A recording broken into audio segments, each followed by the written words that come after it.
Good afternoon. I'm Tim Lynch. I am your host of Legal Lines. Legal Lines is brought to you by the Massachusetts LGBTQ Bar Association. We're brought to you live the third Wednesday of every month at 4 p.m. Our focus here today will be on homelessness. And with me is actually one of my counsel at large in Quincy, Joe Finn. And Joe Finn is also Executive Director of the Massachusetts Housing and Shelter Alliance. And he will be discussing what issues they face in championing the rights of homelessness here in Massachusetts. Joe, how are you today?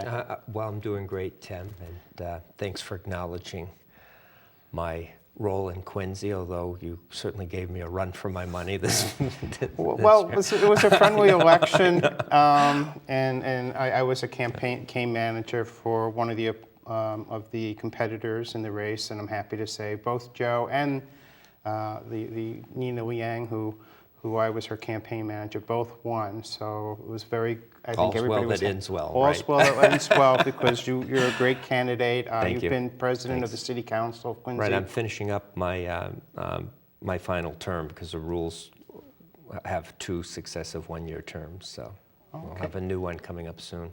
Well, that's great. And you've been on City Council for like 16 years?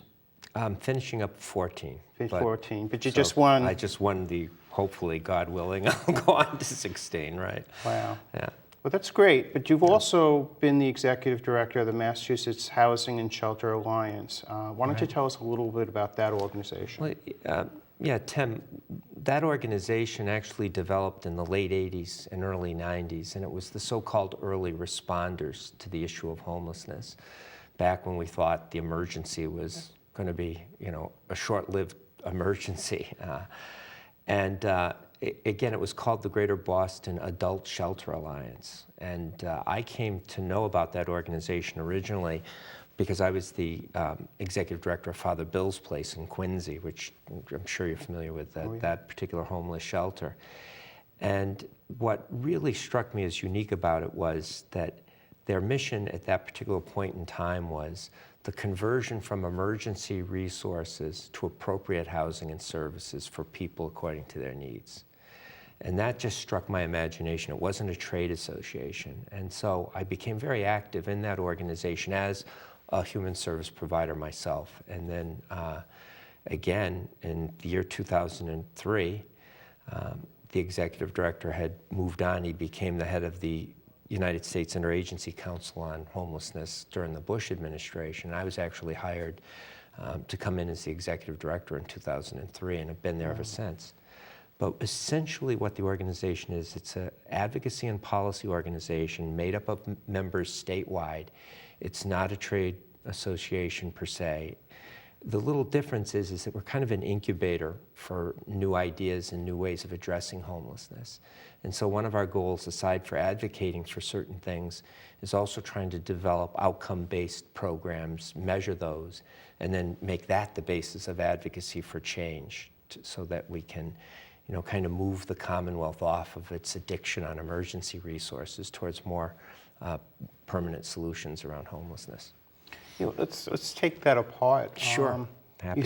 You talk about that this was originally thought of as an emergency and seems to be still is thought of as an emergency type issue. What do you mean by that? Well, I think that one of the things that started to happen over time is we started to really look at this reality of homelessness and study who's homeless and why are they homeless. And we discovered some interesting things, is that in reality the homeless are not a homogeneous population. They're really a wide convergence of different circumstances and situations that have created homelessness. And again, at the Massachusetts Housing Shelter Alliance, our primary focus is on unaccompanied homeless adults. But to take that, for example, about 80% in any given year of people who actually experience homelessness, it's just a short-term emergency, usually an economic reason. They've lost their apartment, they've lost a job, and they just need a little time to be able to put that back together and go back to that kind of economic stability.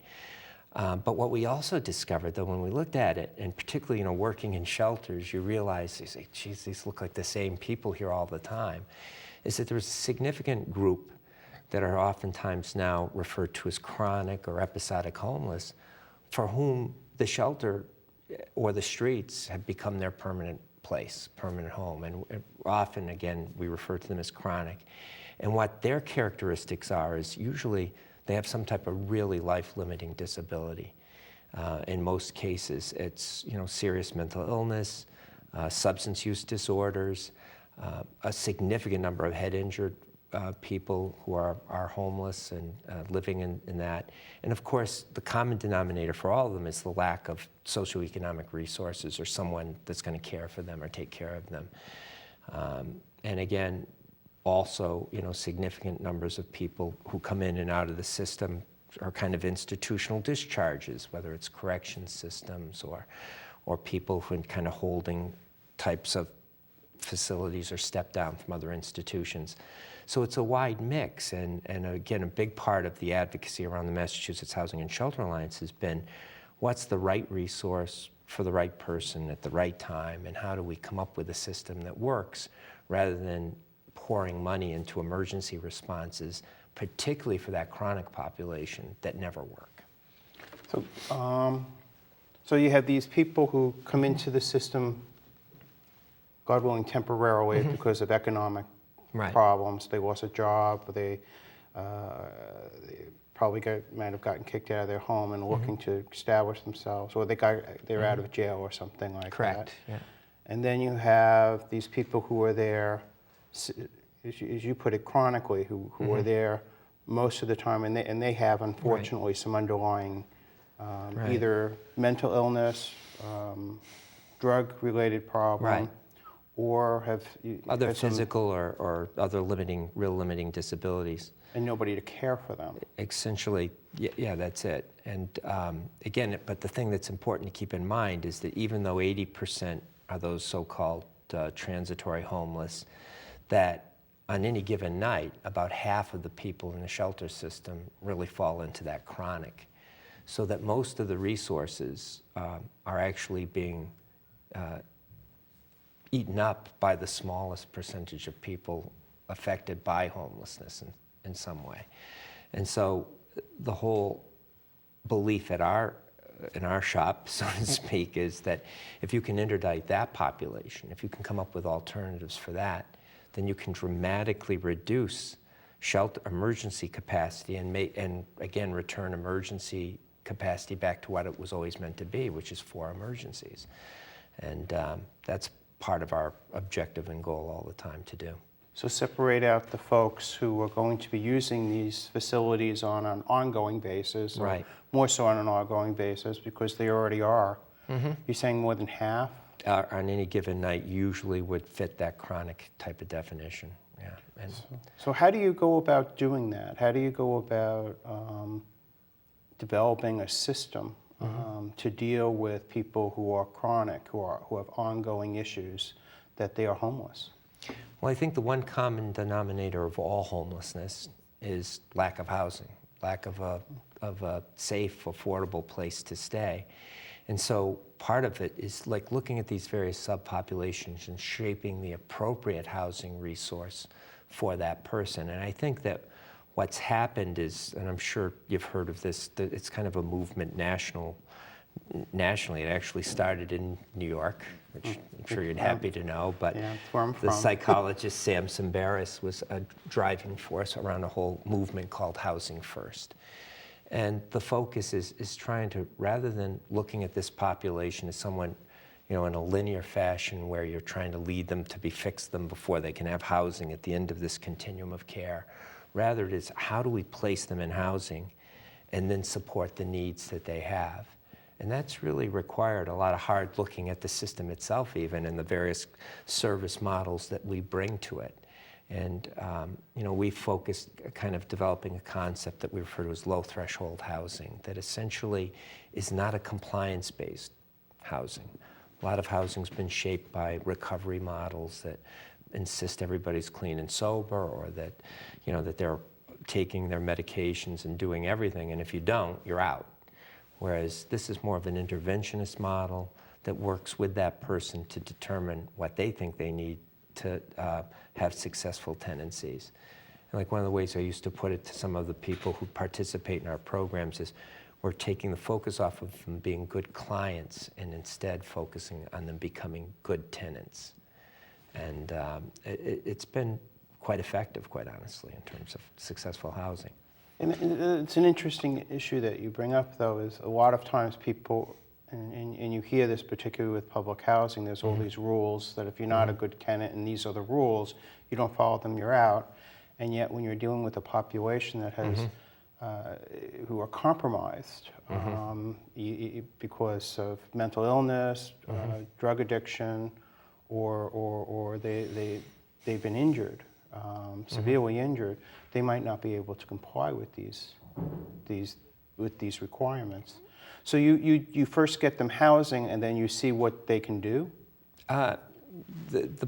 Basically, yes, although quite honestly, Tim, it's never been able to be carried out in its purest form because of just the deficiency of housing generally here in Massachusetts, and particularly in the Boston area.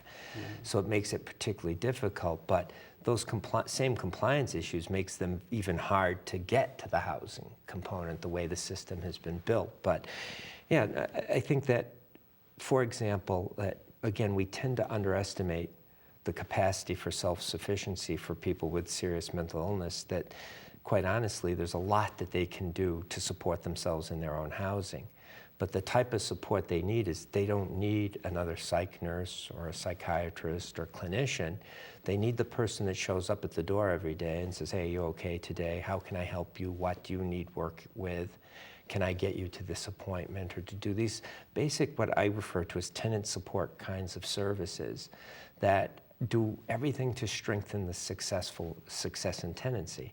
If that person's having a problem with their property manager, this is a person who can intervene and try to work with what's going on there and try to do that. Now, there is a group of people who quite honestly, although they tend to be outliers in my mind, who need some type of long-term care, essentially, that don't fit this model. But there's significant numbers of people who live in the shelters today are quite capable of living independently with just this extra types of resources and services.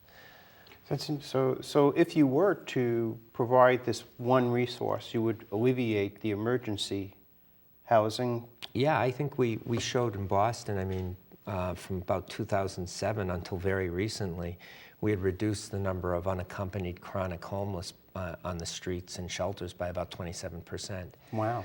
In recent census data, it's moved on. It's slightly peaking up again. And it brings us to another issue that I know you have a great deal of interest in, is that we're starting to see new issues emerge with younger adult populations that are starting to show up at the door. LGBTQ homeless youth? Well, the LGBTQ, but transitional age youth generally, and of course, again, the organizations I work with are primarily within that 18 to 24-year-old because they're considered to be adult programs. And of course, the transitional age youth program is about a youth program as well, and particularly difficult for the LGBTQ population. And you know, I'm laughing because I keep thinking of our first meeting and the candidates night, and I made, I think, what did I say, 1 in 4. But the bottom line is we know. I mean, you take all the studies that have been done, and numbers vary, but the bottom line is there's a disproportionate representation in homeless transitional age youth within the LGBTQ community. Grossly disproportionate. Pretty much, yeah. At least, you know, again, even the most minimal has a 2 to 1. So again, it presents serious issues, but aside from even the disproportionate number, there's a ton of research that's been done out there that actually reflects that they're also at far greater harm within the adult system, not just the adult system, but on the streets generally.